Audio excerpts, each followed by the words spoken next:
शशिकेश जी बिहार से। श्री हरिवंश गुरु जी। राधे राधे महाराज जी, आपके चरणों में कोटि कोटि प्रणाम। महाराज जी, क्या नाम जप करके हम यश, शोहरत, वैभव, दौलत सब कुछ प्राप्त कर सकते हैं? जो चाहो, जो इच्छा करी हो मन माही, हरि प्रसाद कछु दुर्लभ नहीं। तो जैसे बच्चा सोने के बदले कबाड़ लेना चाहे तो उसे क्या कहा जाएगा? मूर्ख या बुद्धिमान? सोना दे दे, वो कहते हैं मैं कबाड़ दे दे, कबाड़ खरीदे। ऐसे यश, प्रतिष्ठा, रुपया पैसा, मान सम्मान भगवान के नाम के बदले सब ऐसे ही है जैसे सोना के बदले कबाड़ खरीदे। स्वयं भगवान के नाम जप से हमारी इच्छा नहीं है और प्रतिष्ठा हो रही, सम्मान हो रहा है, यश कीर्ति वो बात अलग है। नहीं तो भगवत मार्ग में प्रतिष्ठा सुकरी विष्ठा, सम्मानम कलयाति घोर गरलम नीचापमानम सुधा। अब चूंकि बच्चा अध्यात्म को नहीं जानते इसलिए तुम्हारी ऐसी भावना हो सकती है कि मैं खूब नाम जप करूं, खूब रुपया आ जाए, मान प्रतिष्ठा हो, संसार में नाम हो जाए। ऐसा चाहते हो क्या? जी अच्छा, मतलब वो कुछ अच्छा नहीं होता, अच्छा करते हैं तब पर। चलो तुम शुरू करो, घबराहट मिट जाएगी। तुम शुरू करो, इसे नाम जपना शुरू करो, ठीक है? नाम जपना शुरू, नाम से सब कुछ हो जाएगा। नहीं हो जाता है पर अगर चाहिए तो तुम शुरू करो, नाम जप करना शुरू करो धीरे धीरे धीरे। तो ऐसा नहीं कि 2-4 महीने में देखो कि चेकाई की नहीं। पहले पाप नष्ट होंगे तुम्हारे, जो तुम्हारे शुभ कर्म है वो प्रकाशित तभी होंगे जब पाप कर्म नष्ट हो जाएगा। पाप कर्म जो नष्ट हुआ, शुभ कर्म प्रकाशित हुआ, नाम जप का प्रभाव, सब ऐसे सब संयोग बनते चले जाएंगे। आप धनी हो जाओगे, आपका यश हो जाएगा, आपका मंगल होने लगेगा। और नाम का फल इतना ही नहीं, वो भगवान से भी मिला देगा। महाराज जी, हमें पता कब चलता है कि हमें हमारे जो पूर्व के कर्म है वो? जब हमारा पेट भरता है तो हमें किसी से पूछना नहीं पड़ता, हमें पता चल जाता है। ऐसे जब हमारे पाप कर्म नष्ट होंगे, हृदय शीतल, आनंद, एकदम बिल्कुल क्लियर हृदय अपने आप लगने लगेगा। तो आप ही को तो लगेगा। अब जैसे कह रहे हैं कि घबराहट होती है, अशांति होती है, वो दिन ये सब उसी के लक्षण है। जो हमसे भूल हुई है, जो हमसे पाप कर्म हुए हैं, वो रखे हुए हैं और वही बार बार हमारे मन को प्रताड़ित करते रहते हैं। ये दंड नहीं है, ब्याज है। दंड आएगा तो भयंकर रूप लेकर के आएगा। दंड आता है तो बहुत भयंकर रूप लेकर के आता है। इसलिए बच्चों, पाप कर्म ना हो और जो हो गए हो भगवान के नाम जप से, भजन से नष्ट हो जाए, नहीं तो उनका दंड भोगना। अब कैसे कैसे दंड, एक्सीडेंट हुआ, उस घड़ी को सोचो कि उस समय उसको कितना अपार दुख मिल रहा होगा और जिंदा जलेगा।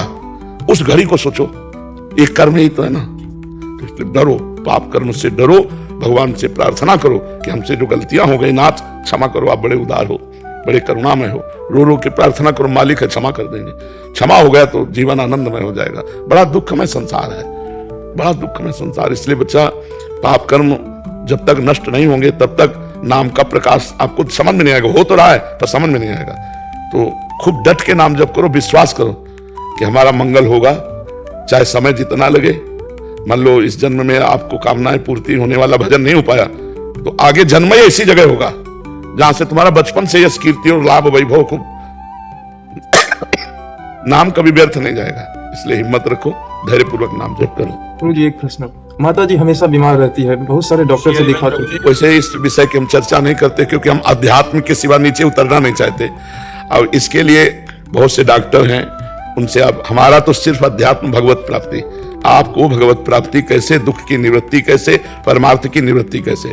अब अगर माता जी आपकी हमारी बात माने, सुना देना उनको, राधा राधा नाम का टेबलेट ले, बहुत आनंद आ जाएगा। हमें लगता है जो असाध्य रोगी हो वो राधा नाम का टेबलेट जरूर खाए। असाध्य रोगी राधा नाम का टेबलेट जरूर खाए, क्योंकि हर पीड़ा उसी नाम के प्रभाव से झेल सकते हैं, अन्यथा नहीं। जैसे बहुत कष्ट ना हो तो इंजेक्शन लगा देते हैं, ऐसे राधा नाम का टेबलेट है, राधा राधा राधा राधा, वो बचाए है, वो हर कष्ट से बचाए है। जब तक शरीर के पाप कर्म है तो बड़े बड़ों को भोगना पड़ता है। इसलिए हम नाम जप करें। अपनी माँ से भी कह देना वो राधा राधा रटे, ठीक है? ज्योतिर्मयी जी विश्वनाथ जी दिल्ली से। महाराज जी, आपके चरणों में कोटि कोटि प्रणाम। महाराज जी, यदि मनुष्य सतोगुण, तमोगुण एवं रजोगुण का मिश्रण है तो ये तीनों गुण शरीर में कैसे रहते हैं? इन तीनों गुणों में से सबसे अच्छा गुण कौन सा है? इन गुणों को कैसे नियंत्रित? उसे हम बताएं, कांटे से कांटा निकालने के लिए सतोगुण ठीक है। कांटा एक लग गया है, उसको निकालने के लिए दूसरा कांटे की आकृति जैसा ही चाहिए। तो 2 गुणों से छूटने के लिए सतोगुण का सेवन करो, फिर सतोगुण का भी त्याग करके त्रिगुणातीत हो जाए, तभी परमात्मा आनंद की प्राप्ति होती है। और इन तीनों का प्रभाव अंतःकरण पे पड़ता है, मन बुद्धि चित्त अहंकार पे पड़ता है।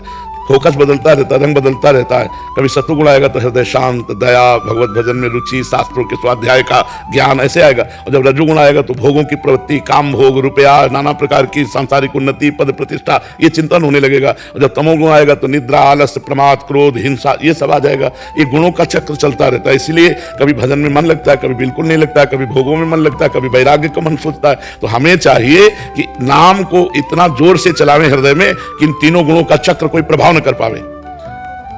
ये अपना प्रभाव दिखाने के लिए आया और हमारे चल राधा राधा राधा राधा, तो ऐसे चमका चला गया, टिकेगा नहीं, क्योंकि नाम चल रहा है। और नाम नहीं चल रहा तो फिर अपने रंग में रंग लेगा। इसीलिए नाम भगवान हमारे बहुत बड़े अंगरक्षक है। नाम पाहरू दिवस निशि, रात दिन नाम का पहरा। राम राम, कृष्ण कृष्ण, हरि हरि, राधा राधा, खूब नाम जप करो, त्रिगुण का कोई प्रभाव नहीं होगा। नाम त्रिगुणातीत कर देगा तुम्हें। नाम त्रिगुणातीत करो, नाम नहीं चल रहा तब तो गुणों का प्रभाव अंतःकरण पे पड़ता है। जैसा गुण का प्रभाव पड़ेगा वैसे आपके आचरण होने लगेंगे। जी महाराज जी, चित्त वृत्तियों के निरोध के उपाय कृपा करके बताएं। श्रीमद् भगवत गीता और समस्त हिंदू दर्शन के अनुसार भगवत प्राप्ति ही मानव जीवन का लक्ष्य है और इस लक्ष्य की प्राप्ति हेतु चित्त वृत्ति का निरोध आवश्यक है, जिसमें भक्ति योग एक अहम मार्ग है। सबसे पहला गुरु चरणों का आश्रय। लोग सब साधन करने की चेष्टा करते हैं लेकिन गुरु अधीनता स्वीकार नहीं करते, इसलिए कोई सिद्ध नहीं दिखाई देता। हम साधन करके अहंकार पुष्ट कर सकते हैं, नष्ट नहीं।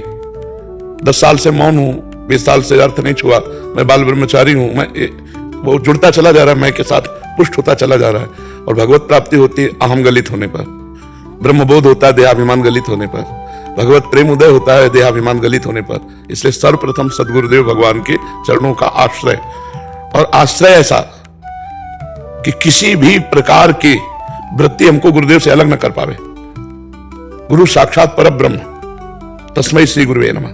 गुरु ब्रह्मा, गुरु विष्णु, गुरुदेव महेश्वरा, गुरु साक्षात परब्रह्म, ये हमारी आचार्य परंपराएं हैं, हमारी गुरु परंपरा है। आज मनमानी आचरण किए जा रहे हैं। धर्म ग्रंथों के अनुसार चलना, गुरुजनों के अनुसार चलना, तभी परम सिद्धि को प्राप्त होता है। मनमानी आचरण उसको सिद्ध नहीं होता है। तो सबसे पहले गुरु चरणों का आश्रय, फिर सांगोपांग गुरु के द्वारा बताई हुई उपासना करना, गुरु प्रदत्त उपासना, मनमानी नहीं, मनमानी सिद्धि नहीं होती, गुरु प्रदत्त उपासना। सांगोपांग कासो कहें, सांगोपांग यासो कहें, जाको एक इष्ट कंथ, एक मंत्र, इष्ट माने कंथ, एक मंत्र, एक ग्रंथ, एक पंथ, एक संत सिद्ध हो जाए। जो गुरुदेव भगवान का हम आश्रय लिया तो वही गुरुदेव भगवान सब चराचर जगत में हम दूसरी भावना ही नहीं करते। अखंड मंडलाकारम व्याप्तमेन चराचरम तत्पदम दर्शितमेन तस्मै श्री गुरुवे नमः। ऐसी गुरु में आसक्ति करे कि सब आत्मस्वरूप गुरुदेव भगवान में स्थित है और गुरुदेव भगवान सब में स्थित है। यो माम पश्यति सर्वत्र सर्वम च मयि पश्यति तस्याहम न प्रणश्यामि सच में न प्रणश्यति। ऐसा गुरु के प्रति भाव रखे, सब में गुरुदेव और गुरुदेव में सब। गुरु साक्षात परब्रह्म, हमें और किसी का साक्षात्कार नहीं करना, गुरु का साक्षात्कार करना है। गुरु साक्षात परब्रह्म, गुरुदेव भगवान के चरणों का आश्रय लेकर उनके बताए हुए मंत्र, उनके बताए हुए ग्रंथ, उनकी बताई हुई पंथ उपासना पद्धति उसे स्वीकार कर ले और कभी गुरु आज्ञा का उल्लंघन न करे। गुरु आज्ञा तज करे जीवान, यह है अधर्म, यह है सभान, कान न रसकन मेरा, कभी सिद्ध नहीं हो सकता। मंत्रदाता का अपराध करके, अवहेलना करके कभी वो सर्वज्ञ नहीं बन सकता। तो गुरु की अधीनता आजीवन प्रतिपल अनुभव करना कि हमारे ऊपर गुरुदेव की अपार कृपा है। सही मार्ग में कदम रखने वाले पथिक की बात कह रहे हैं। गुरु अधीनता पूरे जीवन स्वीकार करके और जो निरंतर मंत्र आदि का स्मरण, गुरु प्रदत्त उपासना का, गुरु प्रदत्त स्वरूप का चिंतन, वो बहुत जल्दी परिपक्व अवस्था को प्राप्त हो जाता है। क्योंकि गुरु कृपा उसके अहंकार का मर्दन कर देती है। जहां देहाभिमान गलित हुआ, एक ऐसे ही है त्रिभुवन में गुरुदेव केवल, जिनसे भय लगता है, जिनके चरणों के दर्शन से हृदय शीतल हो जाता है, जिनके मुस्कुरा देने पर ऐसा लगता है स्वराज्य सिंहासन पर बैठ गया हो। वो हमारे लाडले गुरुदेव, वो हमारे प्राणाराध्य गुरुदेव। अगर उनकी अवहेलना हो जाए तो हमारा सर्वस्व नष्ट हो गया। ऐसी भावना रखने वाला गुरु प्रसन्न, साहब अनुकूला, मिटे सकल कल्पित भयसुला। तो जो गुरुदेव को प्रसन्न कर ले अर्थात गुरुदेव की आज्ञा पर चले। अब जो ही कहा करें हम सोई आयुष लिए चले निज दासी, मन क्रम वचन त्रिशुद्ध सकल मत हम से ही तरिवन चुपासी। अपने आचार्य गुरु परंपरा अनुसार अपने मन वचन कर्म से गुरुदेव के अनन्य हो जाए, उनके द्वारा दी हुई उपासना से चले, वो पक्का परिपक्व अवस्था को प्राप्त हो जाएगा, पक्का वो सिद्धावस्था को प्राप्त हो जाएगा। अन्यथा इतने प्रपंच माया के जाल हैं कि वो ऐसे फेंक देगी कि एक ही दाना में पूरा जीवन बर्बाद हो जाएगा। कंचन कामनी कीर्ति का ऐसे मनोरंजन है, एक ही जीवन बर्बाद कर देगा, पूरा जीवन बर्बाद कर। और गुरु की आज्ञा रूपी लक्ष्मण रेखा के अंतर्गत रहो, कहीं कोई माया स्पर्श करने वाली नहीं है। चाहे शिव विरंच सम होई गुरु बिनु भवनिधि तरे न कोई, गुरु कृपा ही केवलम। हमारी बात हमसे जहां पूछा और तस्मा शास्त्रम प्रमाणम, और शास्त्र भी यही कहता है बिना गुरु के नहीं। तो हमें लगता है गुरुदेव का वर्ण करके उनकी आज्ञा के अनुसार जीवन समर्पित कर दिया जाए तो बहुत जल्दी भगवत प्राप्ति हो जाएगी। अगर ज्ञान में जाना है तो ज्ञान मार्ग के गुरु का आश्रय ले, भक्ति में जाना है तो भक्ति मार्ग के, योग में जाना है तो योग। और सबका एक ही लक्ष्य है, जगत का चिंतन छूटना। जगत का चिंतन छूटना सबका लक्ष्य है। भक्ति का लक्ष्य है जगत का चिंतन छूट जाए, भगवान के चिंतन में निरंतर डूबा रहे। अव्यावृत भजनात् अखंड भजन तद स्मरणेन परम व्याकुलतीत। और योग का है चित्तवृत्ति का निरोध करके परमात्मा में स्थित हो जाना। और ज्ञान का है कि चिंतन शून्य हो जाना, अंतःकरण का चिंतन शून्य हो जाना, स्वरूप स्थिति, चिंतन शून्य स्थिति, चिंतन ही ना होना, सत ना सत। जैसे घड़ी का सिलाई चलो तो जो जहां मिनट सेकंड घंटे की सुई वहीं रुक गई, यह है ज्ञान। अंतःकरण धर्म से अपने स्वरूप का चिंतन नहीं होता, स्वरूप से अंतःकरण को बाधित करके स्थित हो जाता है, चिंतन शून्य करके, वो ब्रह्मबोध संपन्न महापुरुष होता है। समझ रहे हैं? तो मेरा एक ये प्रश्न था, जैसे हम लोग संसार में रहते हैं तो प्रिय अप्रिय अनुभव होते हैं, तो ये भी हमारे आध्यात्मिक विकास में बाधा आती है जो वृत्ति का निर्माण हो। हाँ देखो, इसमें जब तक हम समत्व नहीं लाएंगे तब तक द्वंद्वातीत नहीं होंगे। तो आपको लाने की जरूरत ही नहीं पड़ेगी, साधन आपको परिपक्व करता जाएगा। एक होता है बुद्धि से और एक होता है स्थिति। बुद्धि वाले में विचलित हो जाएंगे, स्थिति में विचलित नहीं होंगे। गुरु प्रदत्त भजन नानंदी जो महापुरुष होता, चाहे गृहस्थ हो चाहे विरक्त, उसमें स्थिति जागृत होती। आज स्थिति नहीं है, ज्ञान तो बहुत है, शास्त्र का प्रवचन बहुत है, स्थिति नहीं है। और स्थिति भजन से आती, पढ़ने से नहीं आती। नायम आत्मा प्रवचने न लभ्या न मेधया न बहुना श्रुते न। खुद निरंतर आत्मचिंतन जो भगवत चिंतन परायण, गुरु आज्ञा परायण, वो स्वयं स्थिति को प्राप्त होता है। तो जो सुख दुखे समय कृत्वा लाभा लाभो जया जयो, ये समान स्थिति जो है ये भगवान के भजन से आती है। बच्चा भजन किए बिना बुद्धि थोड़ी देर समता में टिकने की कोशिश करेगी, फिसल जाएगी। अप्रिय को अप्रिय ही मानना और प्रिय को प्रिय ही मानना, ये बुद्धि का धर्म है। और बुद्धि के धर्म से कभी हम समता को प्राप्त नहीं हो सकते, हम स्वरूप धर्म से समता को प्राप्त होते हैं। बुद्धि तो हमारे अधीन होगी ना। बुद्धि को जब तक परमात्मा में स्थित नहीं किया जा सकता तब तक ये समता नहीं आती। मैं ये मन आदत स्व मई बुद्धि निवेश है तो निवशिष्य मैं ये अतुर्धम न संशया। भगवान कह रहे मेरे में बुद्धि अर्पित कर दे, मेरे में मन अर्पित कर दे, तू मेरे में ही निवास करेगा, इसमें कोई संशय नहीं। तो हर समय समदर्शन, समता का स्वरूप ये भजन से आएगा। खूब नाम जप करो, खूब गुरुचरणों का आश्रय लो, इसी से बात आएगी। बातें बनाने से भैया ब्रह्मबोध नहीं हो जाता, बातें बनाने से कोई भगत नहीं हो जाता, बातें बनाने से कोई काल चक्र पर विजय नहीं प्राप्त कर सकता, काम क्रोध पर विजय नहीं प्राप्त कर सकता। भजन करो चक आनंद आएगा। बारी मृथे गत होए बरु सिकता ते बरु तेल, बिनु हरि भजन न भवतरी या सिद्धांत पेल। चाहे जो कोई हो, सनकादि जैसे ब्रह्मबोध संपन्न महापुरुष हर समय हरिश शरणम हरिश शरणम हरिश शरणम। तो हम लोग कितना ज्ञानी, हम लोग कितना ज्ञानी, वो जन्म सिद्ध ज्ञानी है और वो हरिश शरणम रखते हैं। तो हमको चाहिए हर समय भजन परायण रहे, इसी से स्थितियां जागृत हो जाती है। समझ पा रहे आप? गजेंद्र कावरा जी यूएसए से। महाराज जी, श्री कृष्ण भगवान जी गीता जी में कहते हैं कि मैं सबके हृदय में उपस्थित हूँ। महाराज जी हमें गाइड करिए कि हमारे अंदर हमें इसे कैसे अनुभव करें। दूध में घी है तो दूध में पूरी पका सकते हो? सही है। नहीं नहीं पका सकते हो? नहीं नहीं सही है क्या? पकाया घी में पूरी पका, घी में पूरी है, पर दूध में घी है तो दूध में पूरी नहीं पक सकती।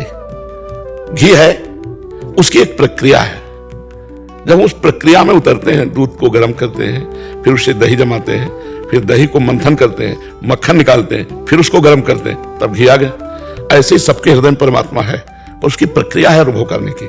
गुरु की शरण में जाते हैं, खूब नाम मंत्र जपते हैं, अच्छे आचरण करते हैं, भगवान से प्रार्थना करते हैं, वो यही दर्शन दे देते हैं। बिना भजन के यहीं बैठे हो, सब कुछ देख रहे, जो तुम कर रहे हो उसका हिसाब कर रहे हैं, लेकिन वो सुखी नहीं होने देंगे। सुखी तभी होगे जब भगवान का भजन होगा। भजन के बिना सुखी नहीं। वो अंदर बैठे हैं, सबके हृदय अक्षत विकारी, पर सकल जीव जग दीन दुखारी। भजन प्रभाव खूब नाम जप करो, खूब नाम। हमारे हर प्रश्न का उत्तर नाम जप होता है, क्योंकि बिना भजन के ना कर्म बंधन कर सकते हैं, ना हमारी बुद्धि शुद्ध हो सकती है, ना हमारे हृदय में आनंद आ सकता है। तो नाम जप करो, अधिक से अधिक नाम जप करो, सब ठीक हो जाएगा। निहाल हो जाओगे, हमारी बात मान लो, बस नाम जप करो, नाम जप करो। नाम से सब हो जाता है, सब हो जाता है। नाम जैसा कोई ज्ञान नहीं, नाम जैसा कोई तीर्थ नहीं, नाम जैसा कोई दान नहीं, नाम जैसा कोई महान नहीं। हर सुमीर पवन सुत पावन नामो अपने बस करे। नाम जैसा हमें, हमारे जीवन का मतलब बस नाम नाम नाम। और आप देख लो, जो चाहो प्राप्त कर सकते हो, जो चाहो। जैसे महाराज जी हम पढ़ते हैं क्लासेस के अंदर, जैसे काउंटर का इस्तेमाल नहीं कर सकते, तो क्लास में और भी होते हैं, तो हम मन ही मन कर सकते हैं। बहुत जोर का, काउंटर से भी ज्यादा मन का। और भगवान से कह दो गिन तुम ले, बोल हम रहे। भगवान, ये जिम्मेवारी भगवान को दे दो। राधा राधा राधा, और श्री कृष्ण से कहो तुम गिनो कि हमने कितने जन्म है, वो सब गिन रहे। ऑटोमेटिक सरकारी मशीन लगी हुई है। तुम जो गलत कर रहे हो, जो अच्छा कर रहे हो, एक एक सेकंड का, दिन और रात का, तुरंत सब लेखा जोखा अपने आप हो रहा है। भागवती खड़े हो जाते हैं गलत में तो। हाँ, भावना करोगे तो ऐसा भी हो सकता है। अरे महाराज जी, ऐसा है, हमने ग्रुप बनाया इंस्टाग्राम पे, तो वो हम रोज वीडियोस पे भेजते हैं, तो मित्र बोलते हैं कुछ भी गलत करने जाते हैं, महाराज जी तांडव करने लगते हैं। बोलते हैं ये गलत है, दुर्गति हो जाती है। भगवान कृपा कर रहे ना। अच्छा, और जब हारने लगते हैं तो महाराज जी आ जाते हैं, उठ खड़ा हो, नाम जप कर, हो जाएगा। भगवान का सब कृपा प्रसाद है ना, तो हमें बहुत सुख मिलता है जब सुनते हैं नौजवान भाई कृपा करके। तो आपके पीछे पागल है, बोल रहे थे महाराज जी से हमारी राम राम प्रणाम, दीदी आई हैं, अब आ नहीं पाई, बहुत परेशान थी। हम बोले सब भले ना आ पाओ, हमारी बात मान लो, हम आपके पास दिखाई देंगे। हमारा आप एक बार बोल दीजिए, आप मित्र हैं सबके, सब मान जाएंगे। विश्व में जितने भी है सबके मित्र है। सबके मित्र दोनों भाइयों मित्र है महाराज जी। और प्रेमानंद का निवास स्थान जानते हो कहाँ है? यहाँ तुम्हारे खोपड़ी में ही बैठे दिखाई देंगे, जहां तुम सोचोगे वही सोच में वो दिखाई देंगे, क्योंकि प्रेमानंद नाम भगवान का है। प्रेम प्रियाजू आनंद भगवान, प्रेमानंद, प्रेम आनंद भगवान। हम तो पहुंच भी नहीं पाते, और जैसे ऐसा ऐसा भाव आता है, ये भगवान के द्वारा दिया हुआ भाव है। करते कभी डर लगता है, आप खड़े हो जाते हैं, अरे हमें टेंशन काहे ले रहा है। भगवान, वो भगवान का ऐसा बल। सूरज तिवारी जी, श्री हरिवंश महाराज जी, आपके चरणों में कोटि कोटि प्रणाम। महाराज जी, मेरे जो भाव उत्साह धाम के प्रति पहले था, वो अब उतना महसूस नहीं होता। हाँ, कोई अब भी लगता है कोई दो कारण। किसका प्रश्न? हाँ, इसके दो कारण है। पहला तो कोई अपराध बन रहा होगा किसी धामवासी का, और दूसरा अगर अपराध नहीं बना तो जैसे इत्र की दुकान में पहले पहले जाओ तो जोर की खुशबू लगती है, और अगर थोड़ी देर बैठ जाओ तो गायब हो जाएगी खुशबू, नहीं गायब हो जाएगी। अब वो उससे बड़ी खुशबू की खोले बोतल तो आपको खुशबू लगेगी, उतने के लिए घ्राणेंद्रिय समा गई। तो दो बातें देख लो, अगर अपराध नहीं बना तो आनंद की खुराक बढ़ गई है। प्रभु, जान के तो अपराध नहीं बना, पर हो सकता है जो आप दूसरी बात बोले, अभी आके वो उत्साह लग रहा है यहाँ पे। हाँ, नहीं, आनंद की खुराक जो होती है ना, बढ़ जाती है। पहले आए तो एकदम आनंद, ये दूसरे, और फिर दूसरे में कम, तीसरे में कम, अब लगता है उससे बढ़कर कुछ हो तो आनंद आएगा। तो ये आनंद की भूख बढ़ जाती है, तब ऐसा होता है। या कोई अपराध बन जाए तो ऐसा क्षमा कर दीजिएगा। हाँ, वृंदावन से हम सबको प्रार्थना करते हैं, जब वृंदावन से निकलो तो लौटो और वृंदावन को प्रणाम करो, वही मतलब मुड़ के। और हे वृंदावन धाम, हमसे जो शारीरिक, मानसिक, वाचिक, जानने में या अनजाने में अपराध बने हो, क्षमा करना, और कृपा करके मुझे फिर जल्दी बुलाओ और प्रणाम करो। चले, सब आपके भरोसे छोड़ा है आपसे। ऐसा ऐसा करो जैसा हम कह रहे हैं ना। ऐसा अगर आप वृंदावन, 1 मिनट की बात है, ऐसे उलट के खड़े हुए जल्दी अंदर प्रार्थना कर दी तो उससे मार्जन हो जाएगा। वृंदावन धाम बड़ा कृपाल है। धाम को धाम की तरह सेवन करें, नगर की तरह नहीं। ये परम पवित्र तीर्थों में भी महान भगवान का निज धाम वृंदावन है। तो किसी के यहाँ दोष दर्शन न करे, जैसे अलग अलग सब खोपड़ी है, अलग अलग सब क्रियाएं, यहाँ बस इतने करे वृंदावन धाम में नहीं, कोई अपराध नहीं करना, किसी के प्रति दोष दर्शन नहीं करना, किसी की दोष वृत्ति नहीं स्वीकार करना। शैलेंद्र कुमार राय जी, महाराज जी, आपके चरणों में कोटि कोटि प्रणाम। गुरुदेव, मैं पेशे से एक शिक्षक हूँ। संस्था में किसी अन्य शिक्षक या किसी भी तरह का अन्य सहयोगी न होने के कारण, अकेलापन होने के नाते तथा पूर्व में कई शास्त्र विहीन कृत्यों के कारण जीवन में कार्य क्षेत्र में अवसाद से असहाय और हारा हुआ महसूस करता हूँ। फिर 2 साल पूर्व हेतु की कृपा से आपका सत्संग और एकांतिक वार्तालाप और नियमित सुन रहा हूँ। नाम जप से जीवन में काफी मजबूती आई है। महाराज जी, मेरा एक प्रश्न है, पिछले काफी दिनों से सब कुछ अच्छा करने की भावना के बावजूद ठहराव और प्रमाद की स्थिति बनी रहने लगी है। मन में बहुत जलन और असंतोष, अशांति रहने लगी है। गुरुदेव भगवान, आपके वचनों के अलावा मेरा कोई डरना नहीं। मटकी जब तैयार कर लेता है कुम्हार तो सूर्य के ताप में तपाता है, इतने पर भी वो पक्की नहीं होती। आवे में रखकर उसे पकाया जाता है, और जब परिपक्व हो जाती है जलन में, तब फिर वो शीतल जल प्रदान करती है। जल को रोकने की क्षमता और जल को शीतल बना देना। मटकी नहीं तो हमारे हृदय को तपाया जाएगा। यम ही न व्यथ्यन्ते ते पुरुषम पुरुषर्षभ सम दुखा सुखा धीरम स्व अमृतत्वाय कल्पते। जो इस व्यथा को सह जाता है, जलन को सह जाता है, वही महापुरुष अमृत पद का अधिकारी होता है। चाहे जैसी परिस्थिति हो, अंदर की परिस्थिति किसी से बताना मत, नाम जप करना और रुकना मत। हृदय जल रहा है, बाहर से मुस्कुराना, वो आपके पाप भस्म हो रहे हैं, वो आपके अशुभ भस्म हो रहे हैं, मन निर्मल हो रहा है। और जिस दिन निर्मल हो गया तो आनंद की बाढ़ आ जाएगी। आप सहिए। मात्रा इस पर शास्त्र कौनते शीतोष्ण सुख दुखदा आगमा पाइनो अनित्यास्तास्तितिक्षुस्व भारत। हे अर्जुन, ये आने जाने वाली शीत और उष्णता अर्थात अनुकूलता और प्रतिकूलता, सुख और दुख, इनको सह जा। सुख में फूले मत, दुख में भूले मत, और कदम आगे बढ़ाते चले जाओ, जीत जाओगे। जलन में व्यथित मत हो। तुम्हें जलन नहीं हो रही, गौर से देखो, तुम्हारे मन को हो रही है। तुम इसलिए अनुभव कर रहे हो कि मन में तदात्म हो, और मन ने करवाए है पाप, तो उसकी धुलाई हो रही। साधन में चल रहे हो ना, तो अब बड़ा एक अजीब सी स्थिति, एक घबराहट आना, एक अलौकिक भय लगना, मन न लगना, अशांत हो जाना, एकदम अंधेरा सा चारों तरफ छा जाना, कोई साथी न दिखाना, ये वो भय दे रहा है मन। तुमको भजन से विमुख करना चाहता है। और अगर आप डटे रहे तो तुम्हारे अधीन वो हो जाएगा, और अगर हट गए तो तुमको वो अधीन कर लेगा और फिर दुर्गति कराएगा। इसलिए यहां थोड़ा युद्ध है मन से और आपसे। आपको साक्षी भाव में रहकर मन को देखना है और ये सोचना जलन मेरे में नहीं, मन में। बार बार आपको व्यथा लगेगी यार, तो आप में नहीं, मन में है, और वो मन पवित्र हो रहा है। निर्मल मन भगवान की प्राप्ति कराने के लिए नाम भगवान कर रहे हैं। उसका सब मलिनता देखो, भजन में बैठो, गंदी गंदी बातें आने लगती, प्रपंच आने, ये सब डिलीट हो जाएगा। खूब नाम जप करते हैं। प्रारंभ में जो है, जब एकांतिक सुनना शुरू की तो भगवान राम में प्रीति हुई, बाद में हम राधा नाम जपने लगे, और मन में स्फुरणा होती है अपने गुरुदेव भगवान प्रेमानंद जी का नाम लेने, और उसको भी मतलब जपते रहते हैं। क्या इसमें कोई? प्रेमानंद भगवान का नाम, प्रेम प्रियाजू का नाम है, सांद्रानंद घन प्रेम मूर्ति किशोरी, और आनंद भगवान का नाम, जो आनंद सिंधु सुख राशि। तो प्रेमानंद का मतलब प्रिया प्रीतम, जो तुम्हारा भाव आवे भगवान नाम। ये किसी व्यक्ति का नाम नहीं है। जैसे मान लो आपका नाम राम हो, तो हम कहें राम भैया इधर आओ, तो आपका संबोधन किया, लेकिन राम नाम किसी व्यक्ति का नहीं है, वो तो सच्चिदानंद भगवान का नाम है। ऐसे ही प्रेमानंद संबोधन मात्र एक शरीर को है। प्रेमानंद नाम, प्रेमानंदोत्पुलकित गात्रो विद्युत धाराधर समकांति श्री राधा कृष्णो मनसि दधानम वंदे हम श्री हरिवंशम। ये प्रेमानंद स्थिति है, ये भगवान का स्वरूप है। मैं सेना में मेडिकल विभाग में कार्यरत हूँ। आपके जो याद है, इसको सोच करके मन व्यथित होता है कि आप, क्योंकि वो पीड़ा सर हम न देख सकते। हाँ बिल्कुल ऐसा है। अच्छा, ये दूर की नहीं जा सकती। पॉलिसिस्ट किडनी जो वंशानुगत रोग है ना, ये क्रमशः किडनी फूलती चली जाती है, 6-6 इंच 9-9 इंच के उसके हो जाते हैं सिस्ट, और फिर वो अंत में आदमी मर जाता है। पर वो एक भागवतिक तेज है, वो एकदम हर समय हम बिल्कुल सिंहवत रहते हैं।